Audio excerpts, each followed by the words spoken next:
Hello guys, itong inyong Kuya Rans, no? Si Coach Rani sa Live Good. So ngayon guys, ang tutorial natin na gagawin para ito sa mga gumagamit sa crypto sa pagbayad ng ah, ating monthly subscription, no? Kung ikaw ay mayroong Binance account, pwede mong gamitin crypto para sa pagbayad ng ating monthly subscription. Pwede rin GCash guys, kung ikaw may GCash, mag-create ka ng crypto account doon sa GCash. Magagamit mo siya sa pagbayad ng monthly subscription or membership, no? Yung first payment ng ating members dito sa Live Good. So ngayon guys, ipakita ko sa inyo kung paano natin ito gawin, no? Sundan nyo lang guys. So ngayon guys, ito ang account na ating babayaran ngayon. So ngayon guys, nakita nyo guys, ito yung account na babayaran natin. Ang sunod natin gagawin guys is i-click natin itong my membership dito. Ang lahat ng mga ginagawa natin dito guys, ang pagbayad natin at kailan tayo nag-join, no? Makikita din natin dito sa order history. Ayan. Ipakita ko sa inyo guys muna saglit dito sa order history. Kung kailan ito nag-join at saka kailan huling pagbayad, no? So, nag-join siya ng 7/26, no? July 26. So, huli niyang bayad is 11/26, no? November 26. So, hindi pa siya bayad nitong buwan ng December. So, ngayon guys, bayaran natin gamit ang crypto, no?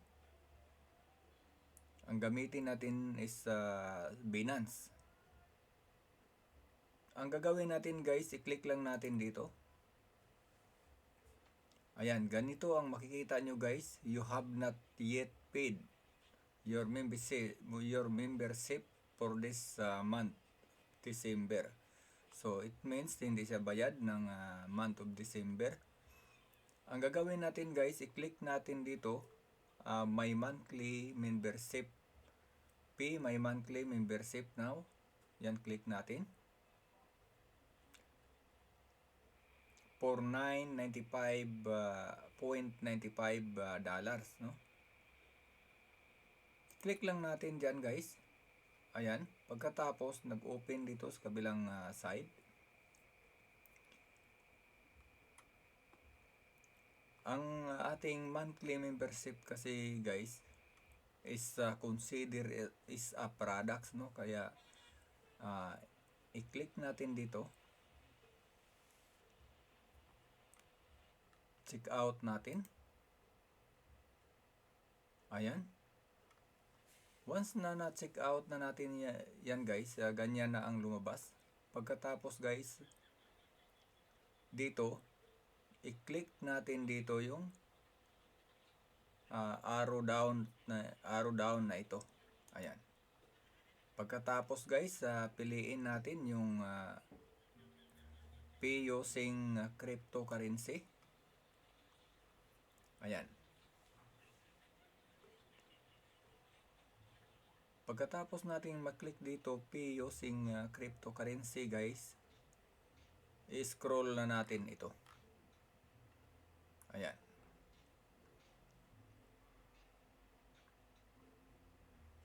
Nandito guys yung ating i-click natin itong dalawang box na maliliit na ito. Ayan. And then place order. Ayan.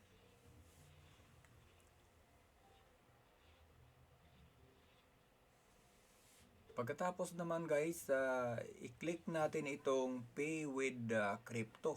Ayan. Pay with Crypto, nandito. Click natin. Pagkatapos guys, itong arrow na maliit dito guys, i-click natin. Pagkatapos, ang piliin natin is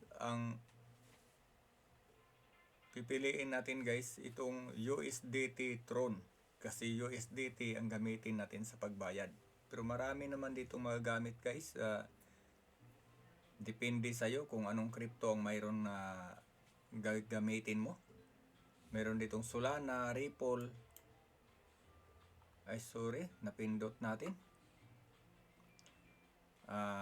Cancel muna natin ito kasi napindot natin yung Ripple, no? Balikan natin. Click natin dito and then click natin dito yung ayan, ito yung mga coins guys. Balance, Binance Coins, Bitcoin, Bitcoin Cash, Cardano, Dash, Doge, Ethereum, Litecoins, Polygon Matic, Ripple, Solana, USDT Tron. Ito yung piliin natin guys, USDT Tron. Ayan.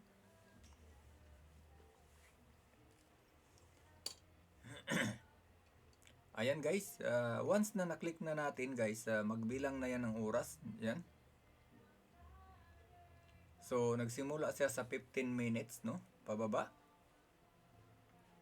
Kaya, kung hindi man matapos yung transaction na ginagawa mo, guys, kailangan mong i-click cancel, no? So, ito yung wallet address na ating gagamitin. I-check natin dito kung tama, itong 4 letters, itong 4 digit, first 4 digit and last 4 digit. Lagi nating tandaan, i-check natin palagi kung tama, kung kasi i-paste natin yan doon sa Binance, no? So, copy natin ang address dito. Ayan guys, copy natin. Ayan, copied na. So, dahil copy na guys, kunting patalastas lang tayo muna. Ito yung ating isa sa mga products sa Livegood, no? Supereds. Ayan.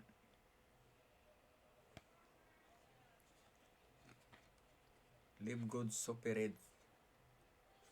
Maganda ito guys sa mga may sakit sa puso o kaya kung anumang mga sakit mayroon ka, maganda ito. Ayan.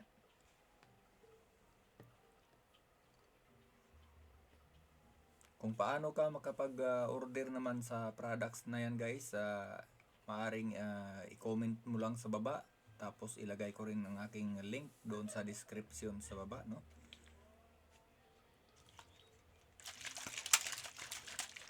Inom muna tayo. Livegood Supereds, no? Ang ating tumbler is Livegood din ito. Ayan.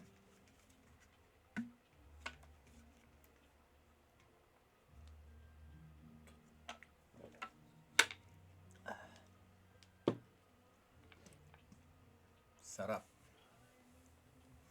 So, ngayon guys, dahil na-copy na natin ang ating wallet address, no? I-click na natin itong Binance, no?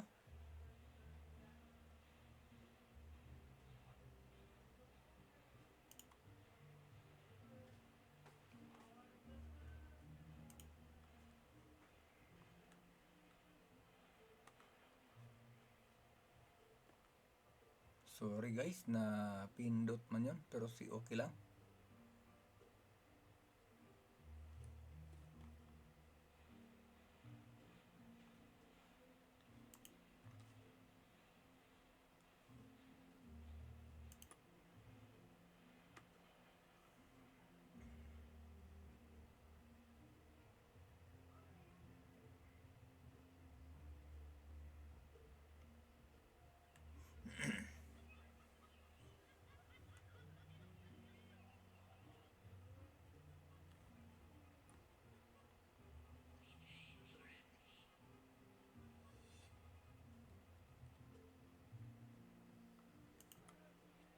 So, ayan guys,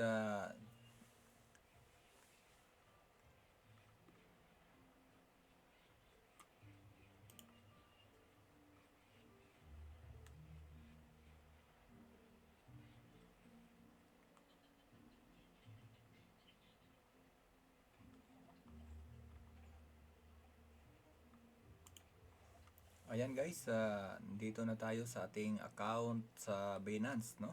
Dahil na-copy na natin yung link, yung wallet address, no? I-click natin na guys dahil nandito na tayo sa ating account sa Binance, no? Dito tayo sa wallet, no? Click natin spot wallet tayo.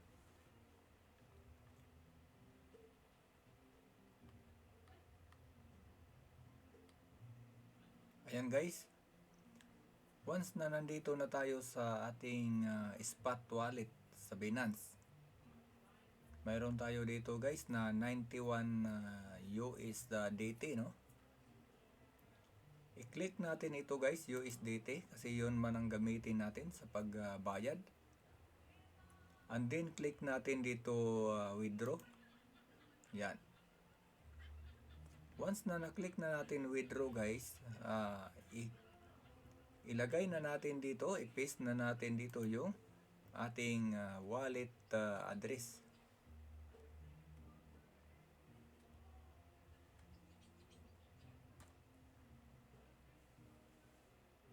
Ayan. Nandiyan na yung wallet address, no? Na ating bayaran, no? Kung gusto nyo talagang i-sure na kung yan ba talaga ang first 4 digit dito is TFIQ, ang last naman is PC4W.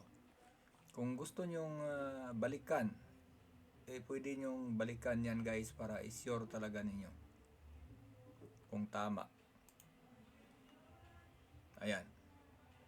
PC4W TFIQ. So, tamang-tama guys, no? Walang pangamba. Ayan. And then guys, ang piliin nating network is itong Tron. Click natin dito guys. USDT Tron. Ayan, Tron ang gamitin nating network. Once nalagay na natin dyan yung network nating gagamitin guys, maglagay na tayo dito ng amount. Ang ating babayaran ngayon guys is 9.95 US dollar. Pero consider na siya guys na $10, no? Dito naman sa Binance, mayroon siyang charge na $1, no? Automatic yan, may charge na $1 every transaction. Kaya ang gagawin natin dito guys is 11. Lagay natin dito is $11. Ayan. Kasi ang mapunta sa company is $10. Maiwan dito sa Binance, no? Ang $1. Pagkatapos guys na mailagay na natin dyan lahat, i-click natin dito withdraw. Ayan. And then click dito naman continue. Ayan guys. So ngayon guys, nanghingi siya ng authenticator dahil ito yung safety natin sa ating security natin sa ating Binance, no? Kailangan natin ilagay dito yung ating authenticator. Ang authenticator naman natin ay nasa ating cellphone. So ngayon mag-open tayo sa ating cellphone para mailagay natin yung authenticator.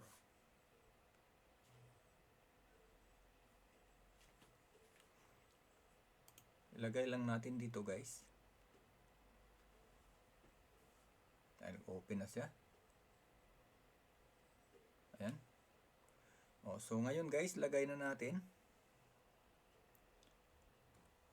854041. Ayan. Ilagay na natin guys. Sabi dito, waiting approval. Ayan. Withdrawal request submitted, no? Sabi dito. Pero completed na tayo guys. Okay na yan guys. Wala na yung pangamba. Nandiyan na. Completed na yung ginawa natin.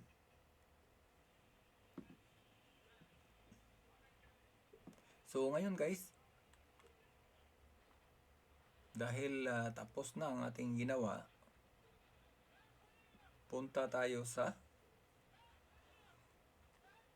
balik tayo doon sa Live Good. Ayan. Tapos ng ating pagbayad, pero di pa kompleto talaga. May 2 minutes na lang tayo dito guys. Ayan. I-click nyo dito guys. Bago kayo maubusan ng time, i-click nyo dito, ito, send. Ayan. So ngayon guys, na-click na natin, send button.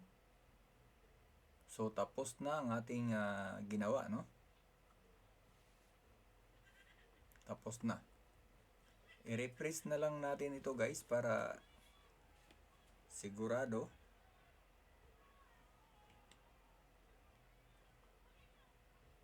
Ayan guys. Nakatanggap na rin tayo ng message. Nandito sa aking cellphone. Ayan. Sabi dito, USDT withdrawal successful, no? Ayan. USDT withdrawal successful. So, para makita nyo guys, i-open ko naman dito sa ating laptop, no?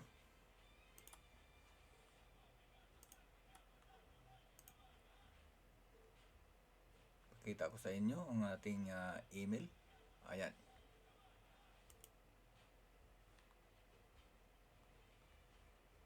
USDT withdrawal successful. Ayan.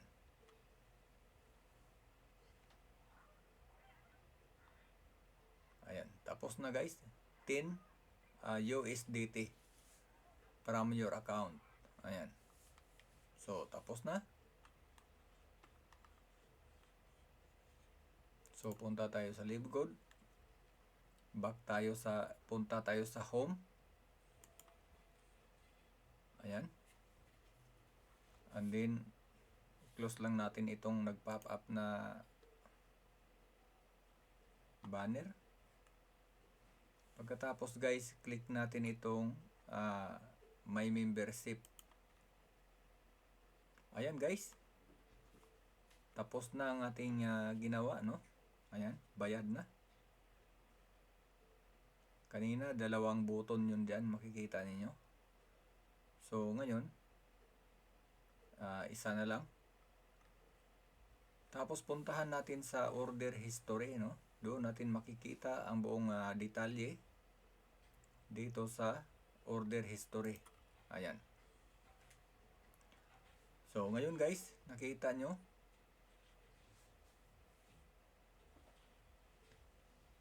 December 22.